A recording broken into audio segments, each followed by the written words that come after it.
বন্ধুরা, আজ আমরা এমন এক গল্প শুনব যেটা হয়তো আমাদের সবার জীবনের সাথে মিলে যাবে। ফোন, ফেসবুক, ইনস্টাগ্রাম, টিকটক এগুলো আজ আমাদের জীবনের বড় একটা অংশ। কিন্তু কখনো কি ভেবে দেখেছেন আমরা প্রতিদিন কত ঘন্টা ফোনে কাটাই? এই আসক্তি আমাদের সময়, মনোযোগ, এমনকি স্বপ্ন ধ্বংস করছে। আজকের গল্পে আমরা একজন তরুণের জীবন থেকে শিখব কিভাবে সোশ্যাল মিডিয়ার আসক্তি তাকে পিছিয়ে দিচ্ছিল আর কিভাবে সে নিজেকে মুক্ত করে নতুন জীবন গড়ে তুলেছিল। আসিফ নামের এক বিশ্ববিদ্যালয়ের ছাত্র।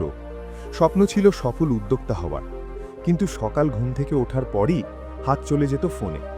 অ্যালার্ম বন্ধ করার পরও সে আরও আধা ঘন্টা ফেসবুক, ইনস্টাগ্রাম স্ক্রল করত। ক্লাসে বসেও তার মনোযোগ থাকত না, সবসময় নোটিফিকেশনের শব্দ মাথায় বাজত। একদিন তার শিক্ষক বললেন, আসিফ, তুমি মেধাবী ছেলে, কিন্তু তোমার মনোযোগ খুব কম। এভাবে চলতে থাকলে স্বপ্ন পূরণ সম্ভব না। এই কথা শুনে আসিফ কিছুক্ষণ ভেবেছিল, কিন্তু আবারও রাতে ঘন্টার পর ঘন্টা ফোনে ভিডিও দেখতে দেখতে সময় নষ্ট করল। ফলাফল, পড়াশোনায় পিছিয়ে যাওয়া, পরীক্ষায় খারাপ ফল আর আত্মবিশ্বাস কমে যাওয়া। এক রাতে হঠাৎ তার চোখে পড়ে এক ভিডিও। তুমি যদি প্রতিদিন 5 ঘন্টা ফোনে নষ্ট করো, বছরে তুমি 75 দিনের বেশি হারাচ্ছ। আসিফ থমকে গেল।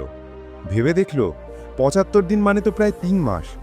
3 মাসে কেউ একটা নতুন ভাষা শিখে ফেলতে পারে, কেউ নতুন স্কিল আয়ত্ত করতে পারে, কিন্তু সে শুধু স্ক্রল করেছে, লাইক দিয়েছে আর সময় নষ্ট করেছে।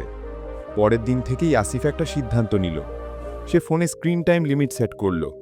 সকালে ঘুম থেকে উঠে ফোন না দেখে 15 মিনিট হাঁটা শুরু করল।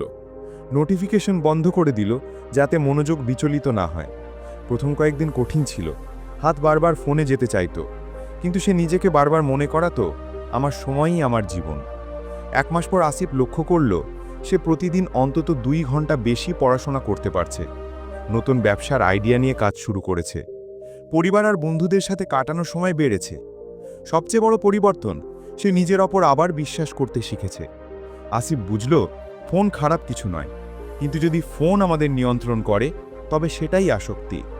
সোশ্যাল মিডিয়া যদি সময় নষ্ট করে তবে তার জীবন নষ্ট করে। সে সিদ্ধান্ত নিল, ফোন ব্যবহার করবে শেখার জন্য, যোগাযোগের জন্য আর নিজের উন্নতির জন্য। এই শিক্ষা তাকে সফল হতে সাহায্য করল। কয়েক বছরের মধ্যে আসিফ হয়ে উঠল এক তরুণ উদ্যোক্তা, যে এখন অন্যদেরও শেখায়, নিজেকে নিয়ন্ত্রণ করো, না হলে প্রযুক্তি তোমাকে নিয়ন্ত্রণ করবে। বন্ধুরা, আমরা সবাই আসিফের মতোই প্রতিদিন ফোনের ফাঁদে পড়ি, কিন্তু যদি ছোট ছোট পরিবর্তন আনি তবে আমরা সময়কে বাঁচাতে পারব আর স্বপ্ন পূরণ করতে পারব। মনে রাখবেন, সময়ই সবচেয়ে বড় সম্পদ, ফোন নয়। আপনি ঠিক করবেন সময় কোথায় খরচ করবেন। যদি গল্পটা ভালো লেগে থাকে তবে অবশ্যই লাইক দিন, কমেন্ট করুন আর চ্যানেল সাবস্ক্রাইব করে পাশে থাকুন।